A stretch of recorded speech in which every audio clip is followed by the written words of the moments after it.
Pemerintah mengeluarkan aturan baru bagi calon penumpang pesawat terbang dalam negeri. Melalui instruksi Mendagri nomor 53 tahun 2021, mewajibkan calon penumpang harus membawa hasil tes PCR 2 kali 24 jam sebelum keberangkatan, meskipun sudah divaksin. Aturan ini berubah dari yang sebelumnya menyertakan hasil PCR negatif hanya diwajibkan bagi penumpang yang baru mendapat vaksin dosis pertama.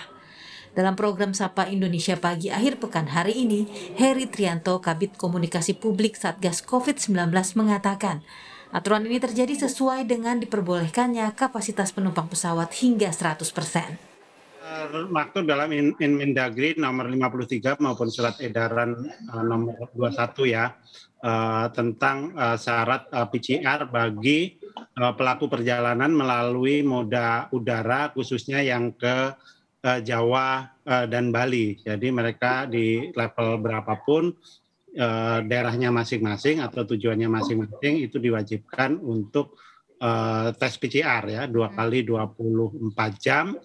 Ini sebenarnya terjadi seiring dengan keputusan pemerintah untuk memperbolehkan moda transportasi udara, ini pesawat udara ini bisa menampung penumpang hingga 100%. Sementara moda-moda transportasi lain sementara ini masih hanya diizinkan untuk 70%. Sementara menurut Ketua Umum Yayasan Lembaga Konsumen Indonesia, adanya aturan tes usap PCR bagi penumpang pesawat merupakan kebijakan yang diskriminatif bagi konsumen. Kebijakan wajib PCR bagi penumpang pesawat ini sebuah kebijakan yang diskriminatif baik bagi konsumen, operator ataupun sektor lain.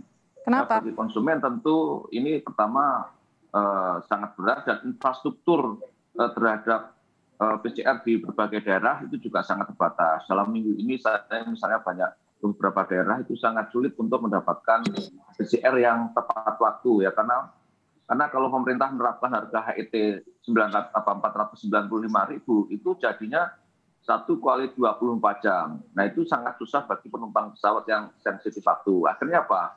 Ini menimbulkan satu permainan-permainan di lapangan di mana lab-lab itu akhirnya menerapkan tarif yang semaunya sendiri dengan istilah PCR Express misalnya. Ya itulah saya kira aturannya 2 kali 24 jam. Tetapi di lapangan kita terkendala untuk mendapatkan tes PCR itu dengan harga yang HET ditetapkan pemerintah itu 1 kali 24 jam minimal. Wakil Ketua Komisi 9 DPR RI mengatakan bahwa saat ini metode yang aman dan kerap digunakan untuk uji tes COVID-19 hanya dengan tes usap PCR. Untuk itu ia mengusulkan agar harga tes usap PCR bisa ditekan dan distribusi alat tes usap PCR bisa merata di seluruh Indonesia. Pertama harganya diatur semurah mungkin. Untuk itu kita mesti membuat bagaimana itu harganya murah dan cara mungkin pemerintah mesti masuk memastikan bahwa beberapa bagian itu masih disubsidi misalnya.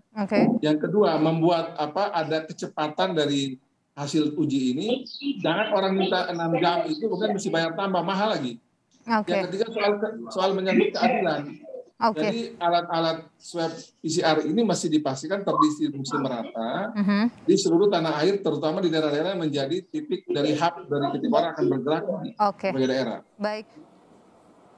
Dengan adanya kebijakan baru ini, diharapkan dapat diikuti seluruh calon penumpang sebagai upaya untuk memutus penyebaran COVID-19. Jangan pernah berani untuk coba-coba memalsukan dokumen tes usap PCR untuk melengkapi dokumen bepergian Anda. Sebab petugas Polres Kota Deli Serdang telah mengungkap kasus pemalsuan dokumen tes usap PCR COVID-19 di Bandara Kuala Namu. 1 orang telah ditetapkan sebagai tersangka. Modus tersangka dalam memalsukan dokumen bebas COVID adalah dengan memperhatikan gerak-gerik calon penumpang di Bandara Kuala Namu. Lalu, tersangka menawarkan jasa pembuatan surat bebas COVID tanpa tes usap dan dapat selesai dengan cepat. Tersangka mengenakan biaya Rp750.000 untuk pemalsuan dokumen. Kami dari penyidik menetapkan tersangka 1 orang atas nama Ahmad karena perbuatannya yaitu dia memalsukan surat PCR swab. Aturan wajib PCR bagi penumpang pesawat akan berlaku mulai 24 Oktober 2021 sesuai surat edaran Kementerian Perhubungan. Aturan ini berlaku untuk rute penerbangan Jawa-Bali yang sudah menerima vaksin COVID-19 dosis lengkap. Tim Liputan, Kompas TV.